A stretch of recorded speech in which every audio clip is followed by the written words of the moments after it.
দর্শক আসসালামু আলাইকুম। আজকে অনেক দিন পর ভিডিও ছাড়লাম। এরশাদের আমলে এরশাদ যখন কোনো মন্ত্রীকে সরিয়ে দেওয়ার প্ল্যান করত,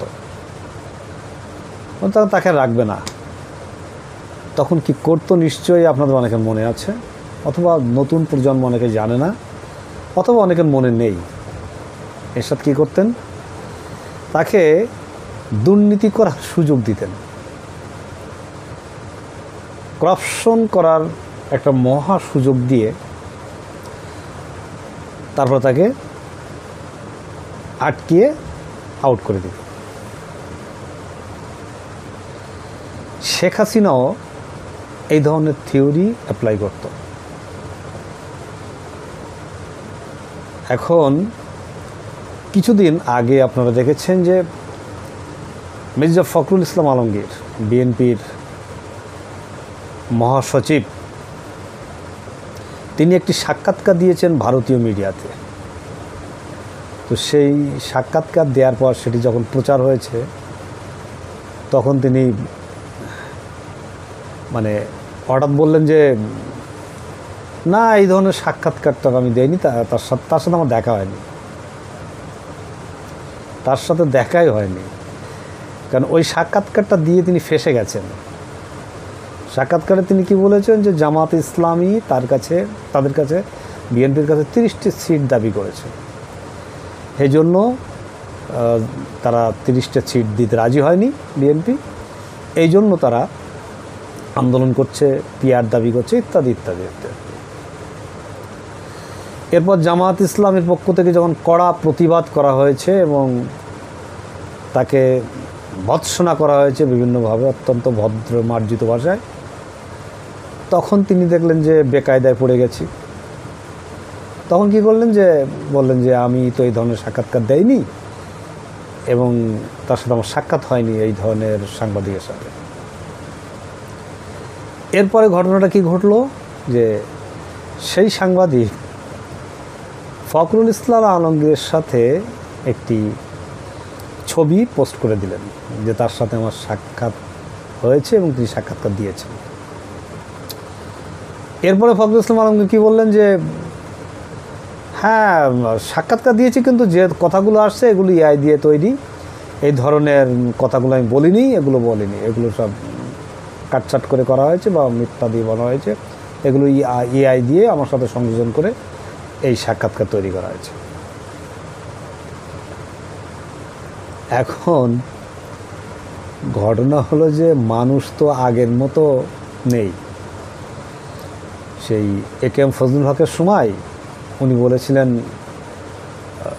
একটা মিথ্যা কথা বলেছিলেন জনসভায়, তো ওনার পিএস বললেন যে স্যার আপনি এই যে ডাহা মিথ্যা কথা বললেন, তো পাবলিক যখন জেনে যাবে তখন আপনার অবস্থা কী হবে?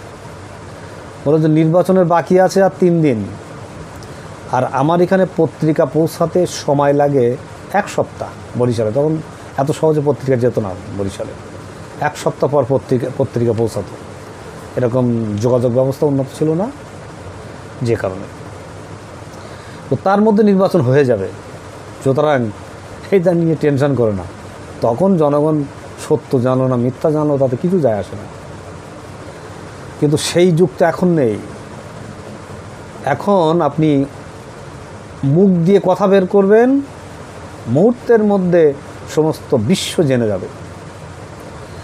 এখন যে সাংবাদিক সাক্ষাৎকার নিয়েছে সে তো এখনকার সময় ওই শর্ট হ্যান্ডে লেখে না, সাথে একটা টেপ রেকর্ডার থাকে অথবা মোবাইল থাকে। এখন আধুনিক যুগ, মোবাইলে রেকর্ড করে।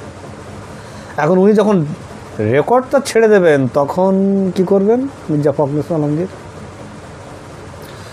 আসলে বিষয়টা একটু খতিয়ে দেখার দরকার। ফখরুল ইসলাম আলমগীরকে কি ডিমোরালাইজ করা হচ্ছে? তাকে কি কম গুরুত্বপূর্ণ কথা করা হচ্ছে, অথবা তার মানসিক ভারসাম্যহীন তৈরি করা হচ্ছে? কারণ এই ধরনের কথা বলা দুটি হতে পারে। একটা হলো হয় উনি নিজেই এই ধরনের আসলে হয়ে গেছেন, তিনি আর এই মহাসচিবের ভার সহ্য করতে পারছেন না, আর তা না হলে তাকে দিয়ে প্রথমে বলা হয়েছে সংগঠন থেকে এই ধরনের কথা সাক্ষাৎকার দিন, তারপর তিনি যখন ফেঁসে গেলেন তখন নিজেকে বাঁচানোর জন্য আবার চেষ্টা করছেন, এই ধরনের কিছু কিনা। আর সেরকম যদি হয় তার মানে কি ওনাকে মহাসচিবের পদ থেকে সরানোর পরিকল্পনা হচ্ছে? মির্জা ফখরুল ইসলাম আলমগীরের বিএনপিতে ওনার অধ্যায় কি শেষ হচ্ছে? এটা কিন্তু আমাদের কাছে এখন প্রশ্ন হয়ে দাঁড়িয়েছে। কারণ শুনতে পাচ্ছি খুব তাড়াতাড়ি তারেক জিয়া দেশে ফিরবেন।